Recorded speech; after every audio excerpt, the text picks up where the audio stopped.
So we're in Cartagena and we arrived a few days ago.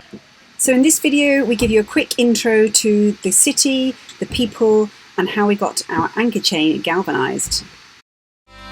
You and me, we're family. The bond that we share is as deep as the sea. No matter how rough things may come to be, you and me, we're family. Sing ho, hey, along for the ride. Ho, hey, I'll stay by your side. Okay, so this is the way in, the large way in, into the big bay. And this is actually Boca Grande where we came in on our boat, the shallow bit. And we went round here. And this is where the Marina is, this is Gethsemani. And this is actually where we are now. This is the fort. For our schooling today, we wanted to learn a little bit more about this fort on the hill.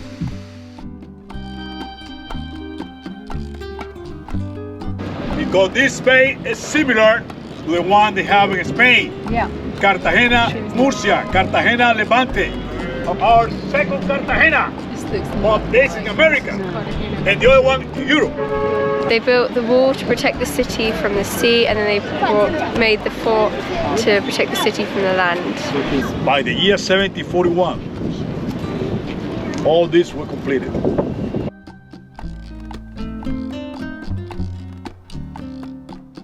They used to hold gunpowder in there, but now it's for the toilets.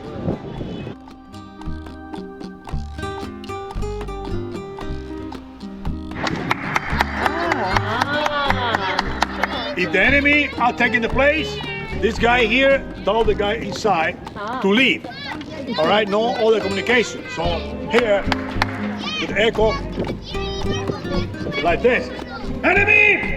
Enemy, Amel coming! Everybody out! Everybody out! Coming to the getting! Out! Oh! Ventilation. Ventilation.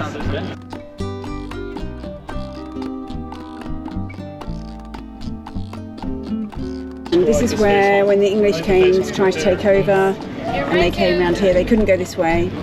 They went here and tried to go on land, but they were defeated.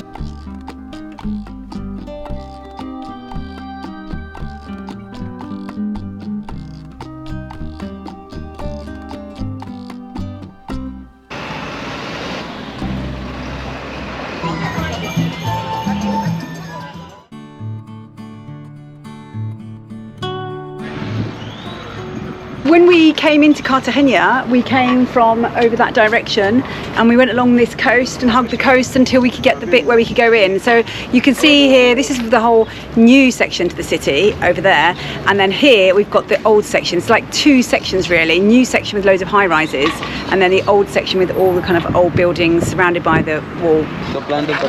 So basically this country has lots of unemployment, so people try to find any way to earn money. And a big thing is selling hats, and we have seen a lot of hats being sold everywhere around Colombia, but this time we're walking along this like old wall and my mum was stopped by another hat selling person. Every time I'm selling hats, all the time. Every people coming here, this is good guy, good person. Need coming again, Colombian again, okay? Yeah. Is that they put the hat on your head and then they charge for it. So, yeah, the hat got put on my head this time. I had a bit of a hat shopping session. We went up and it was suddenly got really hot on the walls and these guys were up there. They really wanted to sell us a hat. We put one on Darrock and it looked quite smart. He charged 80,000, which is probably about like 20, about 20 pounds for a hat like this. I used to bargain down from like 80,000 or something to 15,000. So we're in the Galleria in the walls of Cartagena city. This is a limonada herbabuena, which is basically it's a natural lemonade with loads of mint. They put a lot of mint in it, and it's really refreshing. This is a natural vanilla milk substance that comes from the cows in the mountains. What she said. What he and she said. Ah, hola, ¿cómo estás? De Francia, ¿no? England. Ah, from England? Sí. From England? England, yeah. But anyway, welcome to Colombia. Thank you. From England? Yes. Lovely jubbly. I learned English by myself. It's really good. Yeah, I am trying to improve my English skill. In fact, I just came back to my country from Colombia. I was staying in Venezuela for 42 years of my life. Wow. Due to the conversion situation, I had to move to force to come back again to my country. I'm very happy to be here again. Yes. But on the other hand, to start from the scratch is very hard for me. Yeah. And also my friend told me about the cockney, apples and pears, stairs. Apples and pears, yes. Okay? You are more English than some English people. Yeah. I'm looking forward to becoming a tour guide because I am from Colombia. I can develop my English spoken. Yeah. But you know, guess what? I had to wait until the course started. It doesn't start yet. Right. And takes 2 years. It's a long time. But I don't care. Meanwhile, the COVID makes many things and they suspend the course. Yes. But maybe it's started again in January. That's good, yeah. Meanwhile, I have to do something to staying alive, to struggling to pay the bills in the hotel and so on. It's about £331 to get about 90 metres of 10mm anchor chain galvanised. Okay, this is Big Al. He's the guy to speak to if you want to get your chain done. And he is based, you work in this marina? Yeah, I work from the pesca, from nautical. They're going to sandblast it, get rid of all the rust and the paint, and then they'll put it into a hot bath of zinc. And then they kind of have to move it about a bit so that the zinc doesn't stick and cause problems with the movement of the chain after. It's in a massive, great big company in Barranquilla. But these guys are great because they kind of organised getting the chain there. To get the chain off our boat, we had to get it out of the anchor locker.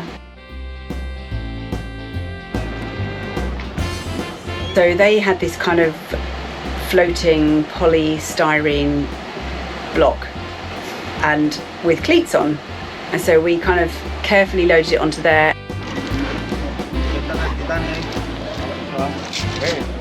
and then 2 guys paddled it over to the shore and then they put it into their van. It is 8,000 pesos per kilogram, so we've got about 207 kilograms, so 207 times 8,000 equals 1,656,000. Are we good? Thanks, Big Al.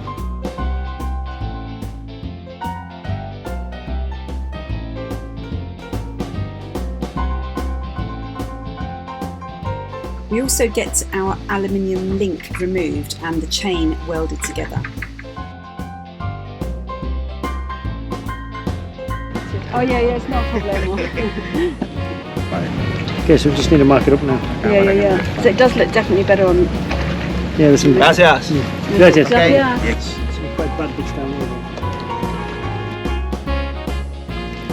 So these are bits where it's not so rusty.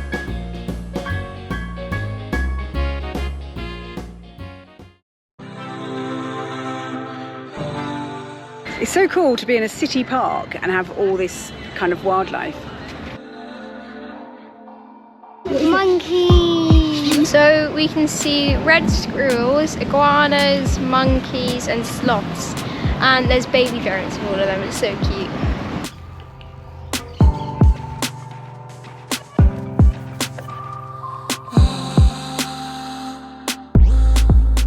It's quite difficult to see, but up here there is the mummy sloth, the madre, and the baby sloth is on another tree even further up. It's always great when you just see things happening around and you think, wow, something like that would probably be thrown away, but this guy's kind of got these little threads of reed and he's carefully preparing that seat and it'll be a beautiful seat, and that's the way he makes his living.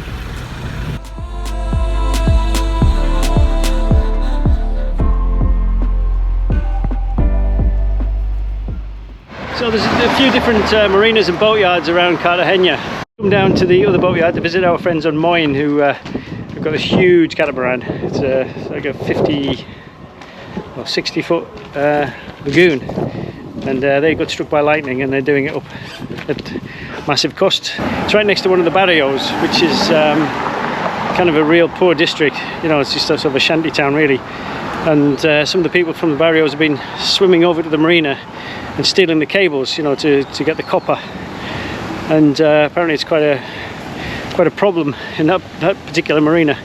So the security guards had given our friends a gun with rubber bullets, and they said if you see anybody in the water trying to nick the cables, then just give them a pop with one of these. We're going to get a SIM card. I can't hear anything. Am I doing this right? Yes, all fine. You're fine? I'm good, yep. Okay.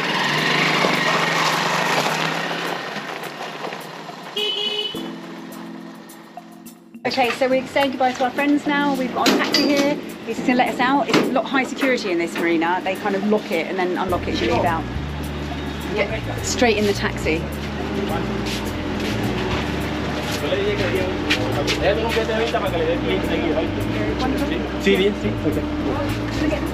Yep.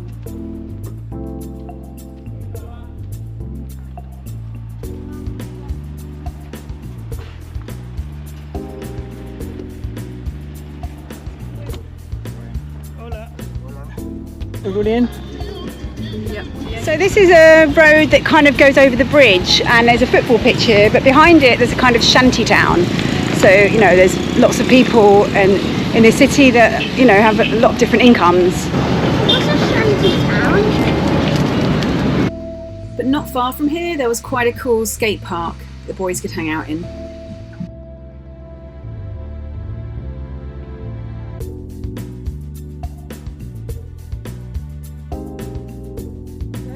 Here I am, off to go and collect my computer.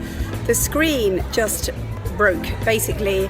Turned it on and it's just blank, blank. And found this computer shop, and the guy said he can repair it with a used screen for 1 million pesos, well 1,300,000. It sounds a lot, it is a fair amount, but you know, it just got to be done. Here I go. There's a lot going on. It's basically the Independence Day next week, and so lots of celebrations leading up to it. And so the streets are full of parties and people dressed in costumes. It's quite cool time to be here, really.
So this is the place that I had to get my screen fixed, and this is the guy who did the screen, yeah. As you can see, he's like, this is the place to come if you want to get your screen done. We have to do it because we have to do the videos, so we can't go without a computer. So I'm so glad I found him. I'm going to video a bit of his shop. Thank you. Yeah, so these guys in the technology shop are now watching our videos, which is kind of quite funny.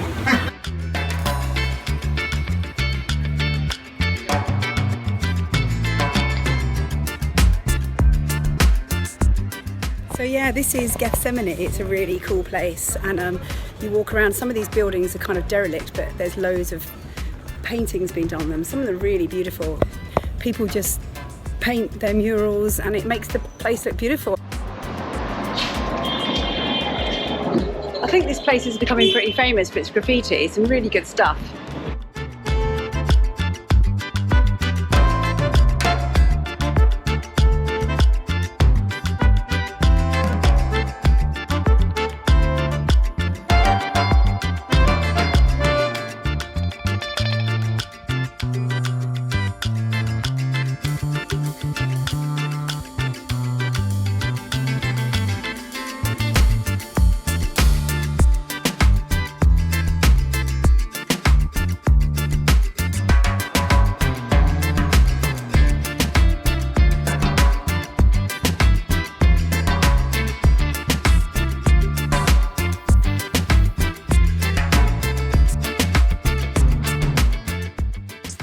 Stay tuned for next week's episode when we get some really bad news about our batteries.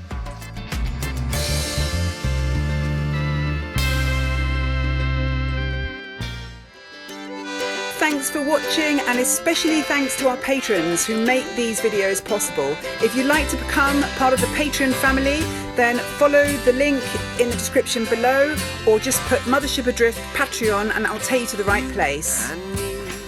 We would really love to hear from you, so if you'd like to leave comments, then go to our Facebook page or Instagram, or even to our Patreon page where you can connect to us immediately.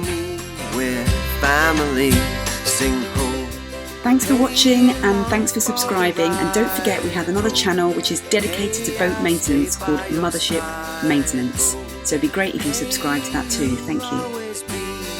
All right.